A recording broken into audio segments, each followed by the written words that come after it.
नमस्कार दोस्तों, कैसे हैं आप सब लोग। मैं योगेश आप सबका वेलकम करता हूं हमारी इंट्राडे वीडियोस में। तो आज हम डिस्कस करेंगे निफ्टी बैंक निफ्टी के बारे में कि मंडे को किस तरह से मार्केट बिहेव कर सकता है और मार्केट कहां पे रह सकता है। और साथ में देखेंगे कि हम लोगों ने क्या डिस्कस किया था फ्राइडे के लिए और उसने किस तरह से बिहेव किया। तो यहाँ पे आप देख सकते हैं कि मार्केट ने जो हमने डिस्कस किया था कि मार्केट ने अपना फ्लैट ओपन करा, देन ये जो रेजिस्टेंस था वहीं से उसने एक बार को फॉल दिया, ठीक है। एंड अगेन वहीं पे जा करके मार्केट ने फॉल दिया। और हमने कहा था कि ये एक सपोर्ट एरिया रह सकता है कि जहाँ पे मार्केट सपोर्ट लेगा एंड वहाँ से बाउंस बैक कर सकता है, और बाउंस बैक करेगा तो ही हम कॉल बाय करेंगे। बट लेकिन मार्केट ने कोई बाउंस बैक नहीं दिया और वहीं से ही उसने एक रिटर्न दे दिया। तो यहाँ पे हम शॉर्ट कर सकते थे, बट ऑब्वियस सी बात है कि मार्केट में टाइम बहुत कम बचा था हम लोगों के लिए कि मार्केट में इतना टाइम हो कि हम लोग उस हिसाब से पोजीशन बना पाएँ अपनी। तो इतना पोजीशन बनने का टाइम हमको मिला नहीं और हम लोगों ने यहाँ पे कुछ भी नहीं किया।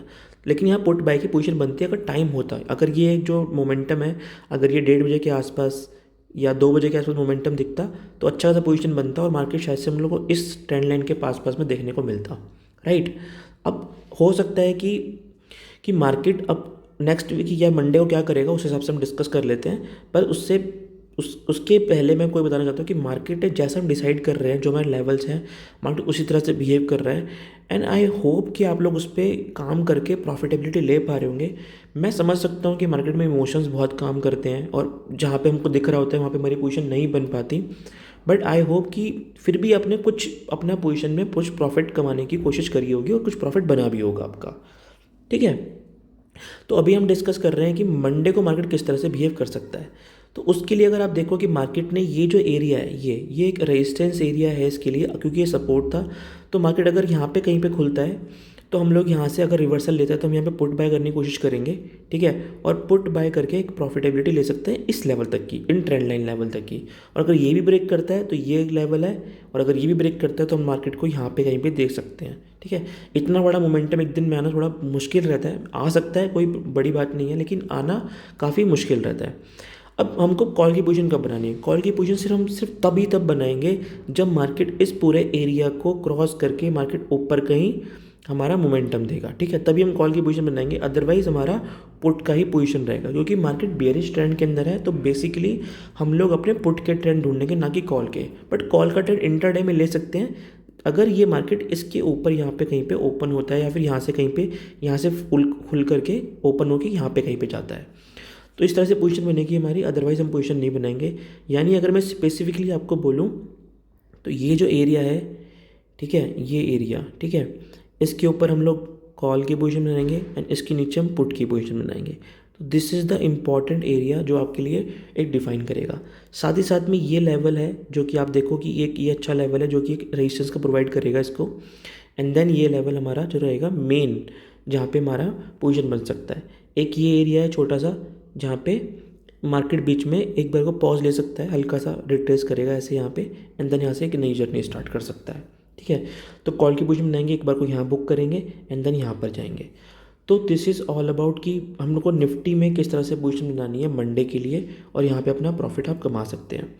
इसी के साथ हम चलते हैं बैंक निफ्टी के ऊपर कि बैंक निफ्टी किस तरह से बिहेव करेगा, एंड उसमें हम लोगों ने क्या डिस्कस किया था, एंड साथ साथ में हमारी क्या पोजीशन रही, ठीक है। तो बैंक निफ्टी को अगर हम देखें तो बैंक निफ्टी ने हमने कहा था कि भाई, हमने डिस्कस किया था कि भाई यहाँ पे मार्केट अगर ओपन होता है एंड इसके ऊपर जाता है तो यहाँ से हम कॉल की पोजीशन बनाएंगे और यहाँ तक का टारगेट रह सकता है। बट टारगेट उसने कंप्लीट नहीं किया और वहीं से ही उसने डोजी बना करके दो तीन डोजी बना करके उसने एक फॉल दिया।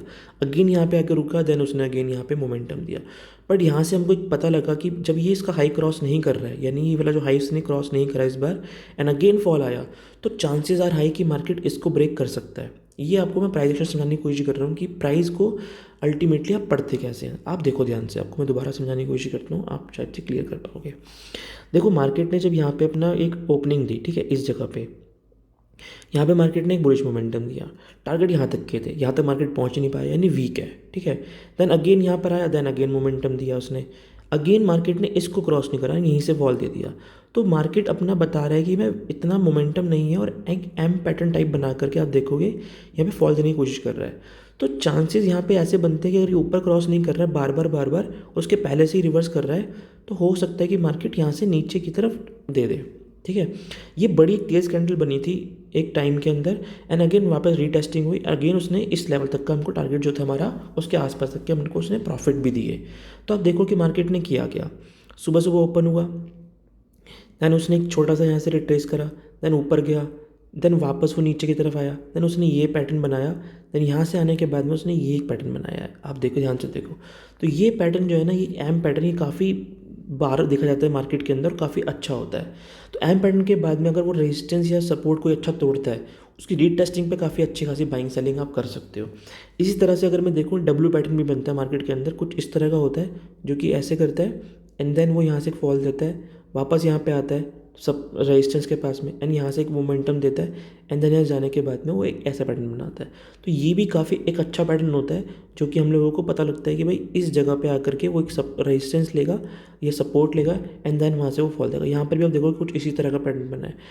बिल्कुल एग्जैक्ट इस तरह के लेवल्स नहीं बनते हमारे जो मैंने यहाँ पे बनाए हैं, लेकिन कुछ कुछ इस तरह का पैटर्न आप देख करके समझ सकते हो कि अगर ये पैटर्न बन रहा है आपके यहाँ पे गैप है, ठीक है, तो आप कह सकते हो कि अब ये रेजिस्टेंस या फिर ये सपोर्ट अब ये टूट जाएगा, क्योंकि यहाँ पर भी आप देखो यहाँ पे गैप है। तो आई होप कि प्राइस एक्शन को आप समझ पा रहे होंगे, इंटरडे की वीडियोस को आप देख रहे होंगे, तो काफ़ी क्लैरिटी से आपको समझ में आएगा। लेकिन आपको ये देखना और समझना बहुत ज़रूरी है, इसे प्रैक्टिस करना ज़रूरी है, और कॉन्फिडेंस के साथ में ट्रेड करना ज़रूरी है। और पोजीशन साइजिंग, रिस्क मैनेजमेंट आप लोगों ने सीखा हुआ होगा, और उसको मेंटेन करें और अपनी प्रॉफिटेबिलिटी पे धीरे धीरे अपना प्रॉफिट कमाएं, अपनी कॉर्पस को बढ़ाएं, एंड देन एक बड़े ट्रेड में आप आ सकते हैं, एक बड़े ट्रेडर और प्रोफेशनल ट्रेडर बन सकते हैं। तो आई होप कि निफ्टी बैंक निफ्टी की वीडियो जो पैटर्न मैंने आपको यहाँ पे समझाए, तो ये काफ़ी अच्छे पैटर्न है जो मार्केट में काफ़ी बार देखे जाते हैं, लेकिन इसको देखना, समझना और प्रैक्टिस करना काफ़ी ज़रूरी होता है और काफ़ी अच्छा रहता है। ठीक है, तो हम लोग मिलते हैं अगली वीडियो में। हम लोग देखेंगे मंडे नाइट में कि हम लोग ट्यूसडे के लिए कैसे पोजीशन बनाएं। एंड आई होप आपको वीडियो पसंद आई होगी, और आपको कोई डाउट है, कोई किसी भी तरह की प्रॉब्लम्स हैं, तो आप कमेंट बॉक्स में लिख सकते हैं। I will try to solve them. Thank you so much, bye bye, take care.